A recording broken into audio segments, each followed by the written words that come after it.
What's up, Nintendo gamers? This is Nintendo Opinions. Probably still don't. I know I've been having an opening lately. Anyways, it's September 13th, Wii U Day. Here's my reactions to the big conference today. I should have expected it was an hour long. I didn't expect that. Anyways, so first they opened straight up with the release date and announcement. No one was surprised by the release date at all. November 18th. Everybody's been calling that. Then they announced the price. This is where things get a little more interesting. I did not expect them to have the two different packages. Like, there's the simple version, which is like 8 gigabytes, comes with cable, gamepad, and that's it. Just a basic Wii U, 8 gigabytes. And then, which is $300, which is actually the price everybody was expecting. And then they have, what is it, like the premium Wii U? I forget the name, but it's the premium Wii U. It's black, and it's 32 gigabytes, which nobody had called that. And that's awesome because, you know, like Xbox 360, the best, you know, the most value one you can get is like 20 gigabytes. I mean value meaning it's not expensive, but you'll also like never reach that limit. You know, you'll always have enough room. So 32 is perfect, spot on. And the fact that it comes with it is great. And the premium comes with Nintendo Land. A couple stuff I'm forgetting, but that's not important. And it like gives you an instant subscription to a bunch of Nintendo stuff. I don't know. But the point is, I wasn't expecting a $350 price, which is, I mean, if I had known that there were going to be two prices, one of them being $300, then yeah, I would have said, oh, well, a more expensive one would have been $350. But $350 is a bit expensive, at least for a Nintendo console. And it's like, that's another reason why I'm a bit, like, debating on whether to get the Wii U right away. I mean, maybe ask for it for Christmas, or like maybe pay for half of it, because there's actually a non-gamer reason to buy this, which is good. I mean, Wii's been pretty family-friendly, but there's like, this is not just video games anymore, which is good. So the price kind of surprised me. But I'll move on from there because I think this topic's running a bit dry. Then they gave a Nintendo Land demo, which they showed off the Metroid game, like Metroid something. But it's like co-op now instead of versus, but you can also do versus. It's like a full game in Nintendo Land, and it looks great, and it's way more Metroid-y than the last time we saw it at like E3 2011. It's very, very Metroid now. The music's there, the suit's there, the morph ball was there. I was surprised about that. That was probably what surprised me most about that. It actually is weird because it's like the gamepad controls the ship, which we expected, but the ship doesn't look as interesting as I thought.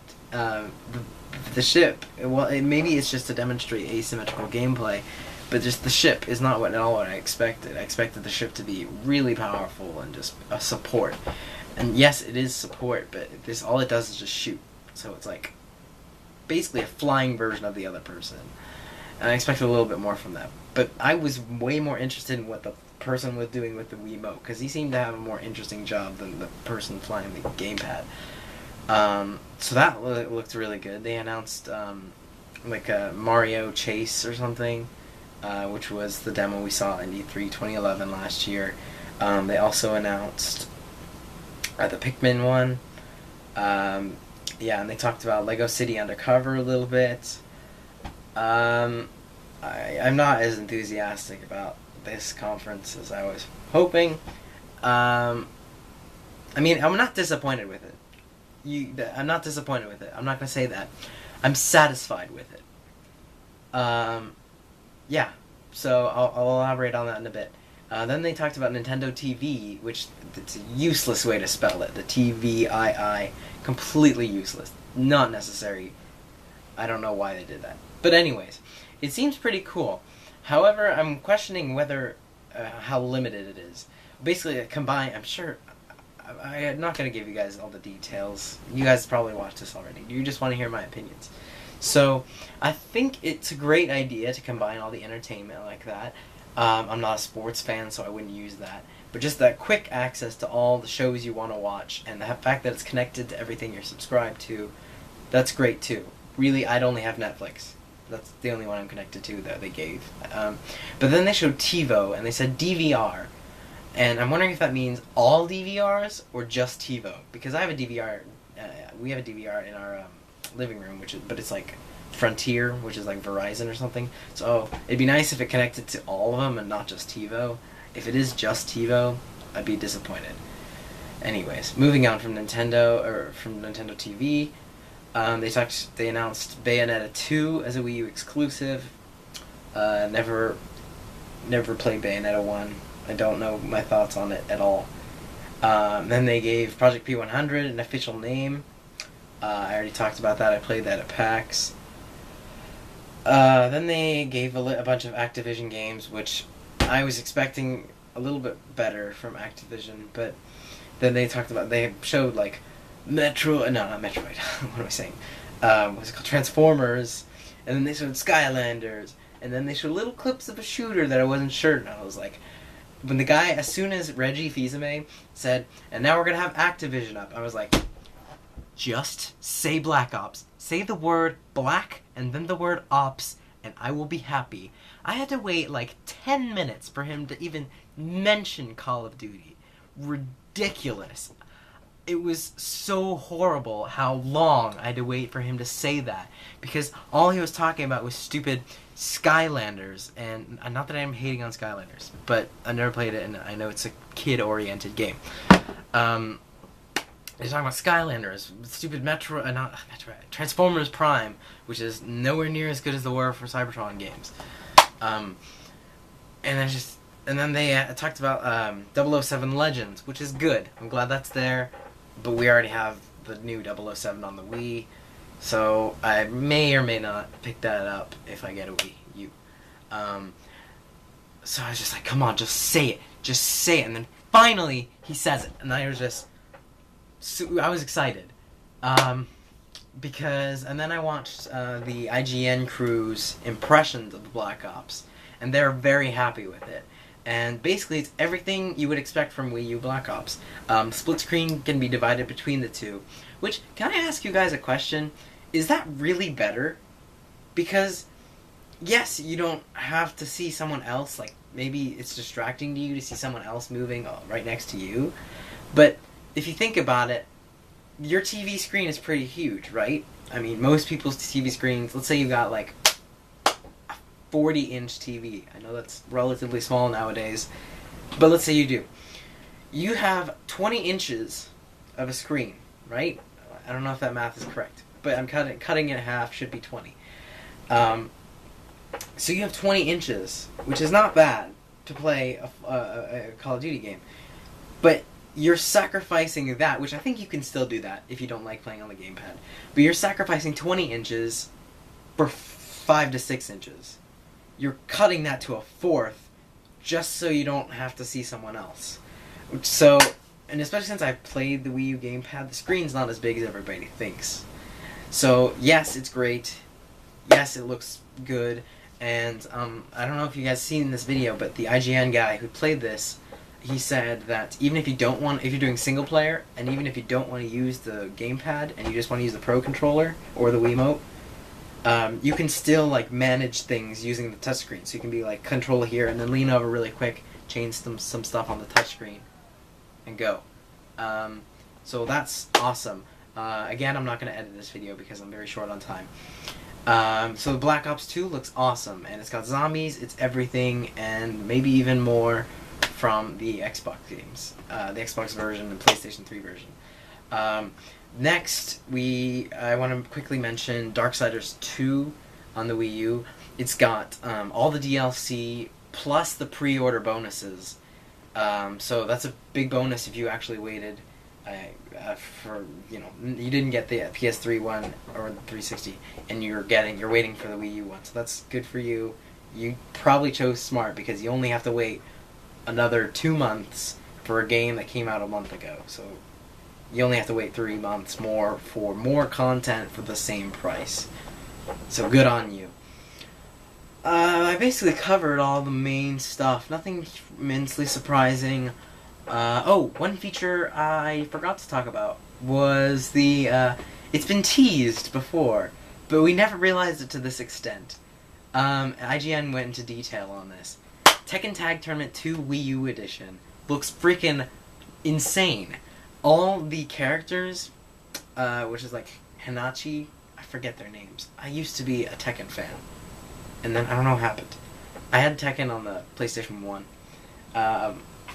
Yeah, now that you can, like, their costumes are Nintendo characters. That's freaking awesome. You have Luigi, Mario. I keep doing that finger thing. I noticed that in the last video. It probably drive you guys crazy. You have Luigi, Mario, Link, Zelda. What else? We see Bowser. And they look, they're HD, and they look ridiculous. But it's gonna be so much fun. Plus, while you're fighting, you move into power-ups. Like the Super Mushroom makes you bigger. There's the Mega Mushroom makes you huge. And so it's kind of like if Super Smash Bros. Was made by the people who make Tekken. Which, actually, it is being made. So that makes things a little interesting. But it's kind of like one-on-one Super Smash Bros. Made with Tekken mechanics. So it's really cool, really exciting. And if you don't like all those features, you don't want it to be wacky, you just want it to be straight Tekken, you can turn that on too. So that's very exciting. I think that's all I got to talk about today. Yeah, basically, this was pretty... Oh, of course, I forgot to mention. They said Monster Hunter, and I literally was glued to the screen. I could not... I didn't expect a Wii U Monster Hunter to be announced. I mean, maybe in the future, but not this soon. I watched the Nintendo 3DS blog, David, as some of you might know him.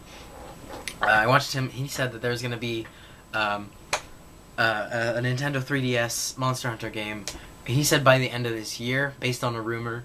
So I was expecting Monster Hunter Tri-G by in December or November. But apparently that's actually, what's it called, Monster Hunter Monster Hunter 3 Ultimate, I think. And it sounds really good, you guys. It's it has a bunch of Wii U features, but it hasn't really been detailed. It's got some Wii U features, and there's a 3DS version as well. But the coolest thing is they've taken the idea. Check this out, you guys. Nintendo has borrowed an idea from the PlayStation. Everyone has a chance to be innovative, guys. Everyone. Alright? This is gamers. This isn't a war. We're all together in this. Anyways, I'm gonna cut the crap. Yeah, it's, if you have both versions of the game, which, yes, that is more expensive, but I've only played one Monster Hunter game, and I love it, so probably gonna get both anyways, if not just for this feature, is that you can have, like, a bunch of save files, but then if you have both games, you can transfer your Wii U save file onto your 3DS and go play on your 3DS, save your game here, bring it back to the Wii U, continue on the Wii U. That's revolutionary for Nintendo. I understand that PS Vita did that first. Alright, you guys, I understand. I'm being fair here, alright? That's not revolutionary, but that's awesome for a Monster Hunter game, alright? Because being a Nintendo fan like I am, I don't see any good games on the Vita. At least that interests me. There's not really anything for me. Because Call of Duty game's gonna suck. Take my word for it. On the Vita, Call of Duty gonna suck. So, yeah, that's pretty cool. I'm done rambling. This video has gone absolutely nowhere in the past minute or two. Yeah, signing out. This is me, Nintendo Opinions. Go.